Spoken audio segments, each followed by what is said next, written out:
Sveiki, brangus profsąjungiečiai, gerbiami Ignalinos atominės elektrinės darbuotojai.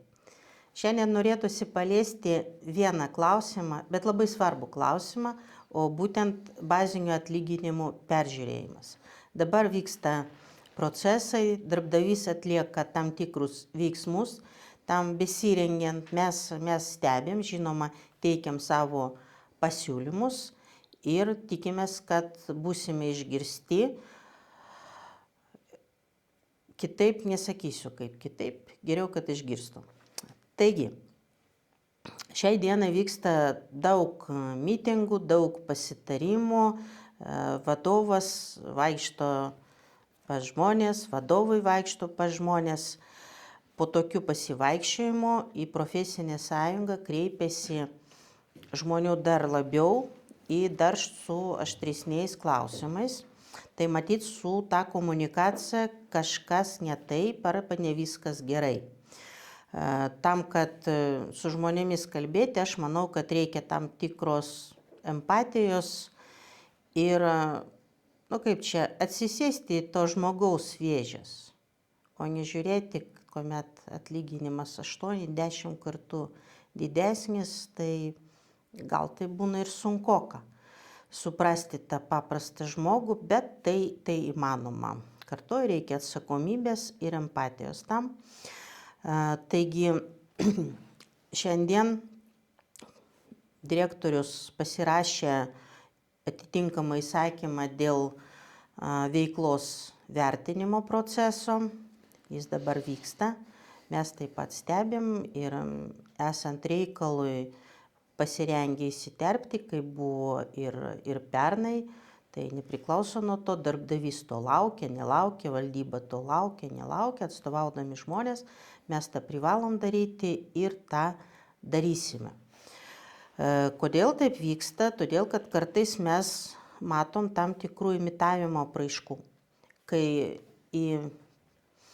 nesugeba atsakyti į darbuotojų klausimus dėl veiklos vertinimo, dėl kalibravimo procesų. Žmonės nuogąstauja, kas bus, jeigu, kaip ir pernai, paaiškės, kad žmogus, taip sakant, arčiau dešinės tarp savo rėžiuose, kaip jam bus peržiūrėtas atlyginimas. Žmonės savo darbą padarė, rodiklių pasiekė.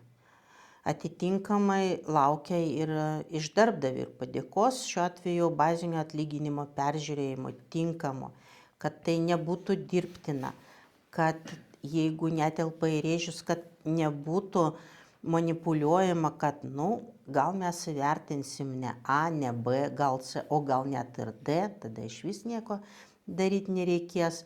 Tai aš manau, tokių situacijų neturėtų būti. Tai žmonės raginam, kreipkitės, kaip ir darote. Mes tikrai įsiterpsime, įsitrauksime į šitą procesą. Tai norėtųsi taip pat palinkėti ir darbdaviui, atskiram skyriui, kur yra ir partneriui, kalbu apie Žofsą. Tai visiškai netinkama, aš manau, vietoj konkrečių atsakymų į klausimų žmonės girdi, kuomet mes jūs išgirdome, mes stebime, mes sugrįšime. Žmonės laukia ne to. Žmonės tai vertina kaip imitaciją. Žmonės laukia konkrečių rezultatų.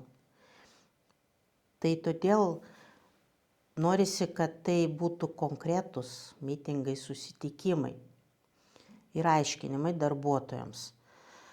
Tai kas dar norėtųsi pabrėžti? Tiek vadovas, tiek valdyba tarsi atsiriboja nuo mikrovadybos. Bet mikrovadyba vyksta.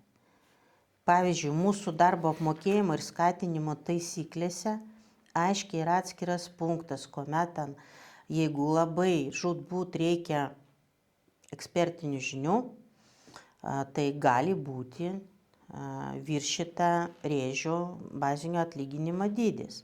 Tačiau akivaizdžiai tam ir tas punktas ir įtvirtintas, kad jis būtų pritaikomas išimties tvarka. Bet kai valdybos nariai, kaip pernai, apie daugiau nei 50 žmonių, gal net ir 60, tai peržiūrėjo būtent išimties tvarka, tai kas čia jeigu ne mikrovadyba? Tai tą klausimą galėtų išspręsti mūsų galva kaip tik rėžių peržiūrėjimas.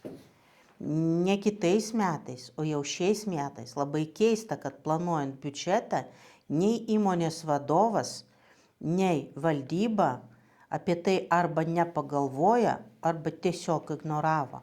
Kaip galima nepastebėti, kad rėžiai keitėsi paskutinį kartą beveik prieš 3 metus, 23 metais. Po to minimali alga padidėjo visumoje 37,3%. Tai rėžius būtinai reikia peržiūrėti šiais metais. Biudžete, įmonės biudžete, pinigų tam yra. Mes ministrui pasiūlėm net 2 sprendimo būdus. Mes juos suforminam, aišku, ir teikiam oficialiai. Reikia suprasti, kad rėžių keitimas savaime nereiškia automatiško bazinio atlyginimo peržiūrėjimo, to nereikia bijoti. Bet padės išspręsti to ir mikrovadybos vengimo ir žmonių tarpe, darbuotojų tarpe numalšinti tą įtampą. Ir nereikia žmonės erzinti. Išgirdau, mes sugrįšim, mes stebim. Reikia konkrečių atsakymų. Mes privalėsim ir įsitraukti, ir įsiterpti.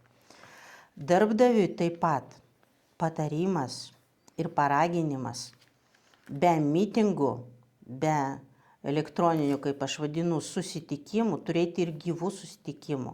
Organizuoti dabar vasario, kovo pradžioj, kelis susitikimus numatyti gyvai, didžioji salė, tai galima organizuoti Visagine, žinoma, atominėje elektriniai. Kad pakviesti ir iš technologijų departamento žmonės, sudaryti galimybės, kad kiekvienas šaltkalvis, ar tai operatorius, ar dozimetrininkas turėtų galimybę padalyvauti ir suprasti, kaip bus keičiama jo bazinė alga, kur jis yra pareigybių žemėlapiai. Dėl pareigybių žemėlapio. Dar konsultacijų metu vasarą, konsultacijos mes ir toliau prisilaikom, kad darbdavys nutraukė vienašališkai savo viso darbo neatliko ir neatlieka iki šiol. Buvom patikinti, kad dėl pareigybių peržiūrėjimo į profsąjungas sugrįž, bus organizuoti susitikimai. Praėjo daugiau nei pusę metų, nieko nėra. Kodėl? Ko neatliko darbdavys? Ko laukia? Mes praeitą savaitę buvom susitikę su VTC vadovybė. Tai mus patikino, kad gavo pažadą iš darbdavio, kad lygiai taip pat su mumis turėjo būti susitikimas. Nieko panašaus. Mes inicijuojam, siūlom konkrečius klausimus, ką aptarti, kad tai nebūtų mitingas vardan mitingo. Tačiau šiai dienai, nežinau, gal darbdavys labai smarkiai užsiėmęs, bet aš manau, kad vienas gyvas susitikimas, numatant konkrečius klausimus, konkrečių sprendimų siekimą ir aptarimą pasiūlymų, manau, daug kas išspręs ir pajudėsim tikrai greitesniais tempais ir tinkama kryptim. Šiai dienai nei tempas, nei geras, nei kryptis netinkama. Taigi mes tikrai laukiam iš darbdavio, kad į mūsų pasiūlymus bus atsižvelgta.